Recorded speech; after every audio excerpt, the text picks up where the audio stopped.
Namaste. So in this video, I talk about establishing a second business. This one is a mandap business. A mandap is a function hall in India, and so this is my second business. First is a guest house, a co-living space, and this is a sort of community hall. Um, and this has been going on for I think 1.5 years. Since I've returned from Bali after Corona. A large part of my time has gone towards this community hall because first I had to be here for personal reasons to caretake my grandmother, and then later on, because of her wishes, I've spent more time here.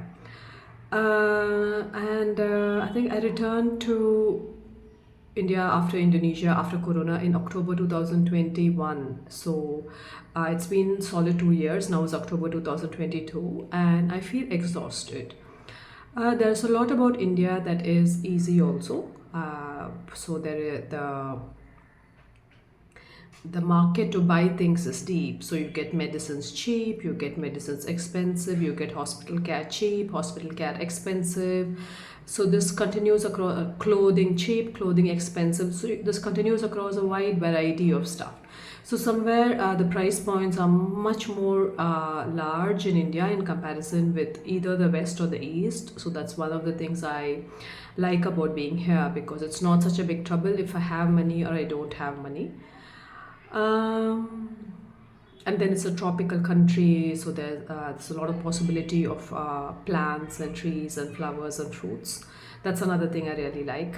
There's a lot of choice for vegetarian food. That's something I like and don't like, because there is a lot of choice for vegetarian food, but whether living in a city I'm able to eat really healthy, I'm doubtful about. So but still, there is a choice of food. So these things are a blessing.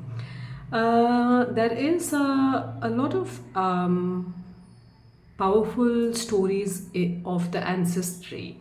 There are powerful stories about people working towards good in the past, like preservation of values and culture. A lot of beautiful heritage in terms of temples that the ancestors have left for us. This is another thing which I really appreciate, and lately, one of the things I continue to remain in the country for. Um, so these are the things that I've enjoyed doing and being here for. The things that have been super exhausting have just been the people. The people are very difficult bunch.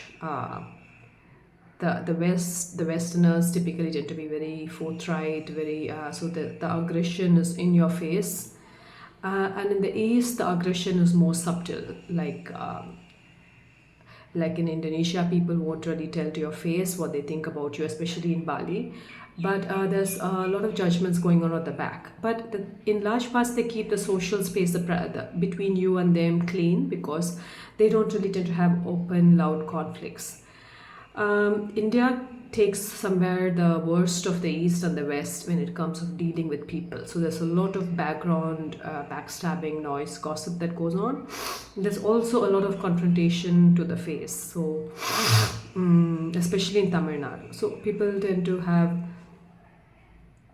uh, a lot of ego issues. I'm big, you're big, etc. And there's very little space between you and me, not just physically but emotionally too. And that gets very, very exhausting for me. Uh, so I have to keep away from live in India, but keep away from a large part of Indians. Actually, most Indians, except in the small spiritual religious circuit that I'm a part of. And even there, I don't really trust that the relationships are clean. The relationships are functional, but I'm not sure they are clean. For example, I can talk to some people in a healthy way about religion, but if I do get into personal stuff with them, I'm doubtful that that space would be respectful and loving and caring. I'm very doubtful about that. So, for the choices I make to be in this country for certain parts that of the things I like. Like in the last few years, it's been a connection to the devtas, to the temples, and I would be difficult to find that anywhere else in the world.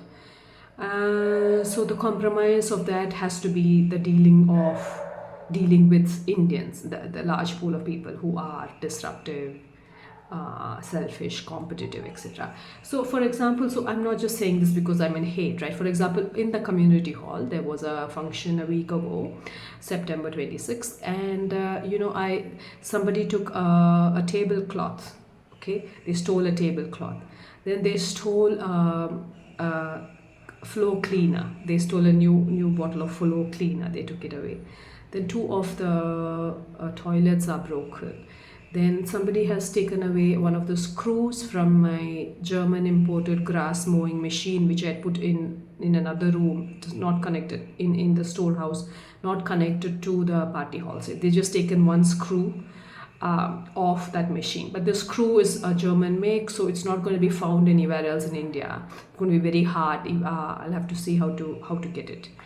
And so things like this. And then I put a rosewood chair, a rosewood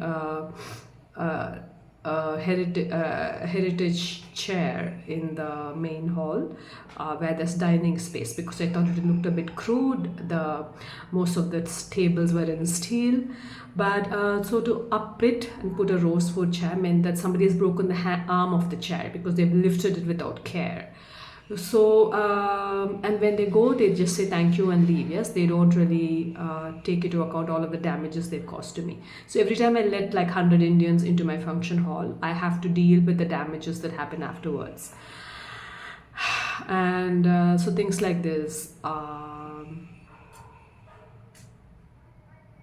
Some of it is just toilets. You can't, like, I mean, 200 people use 6 toilets, and of course there's some damage. But for example, the chair, the theft, etc., is something that I have to normalize.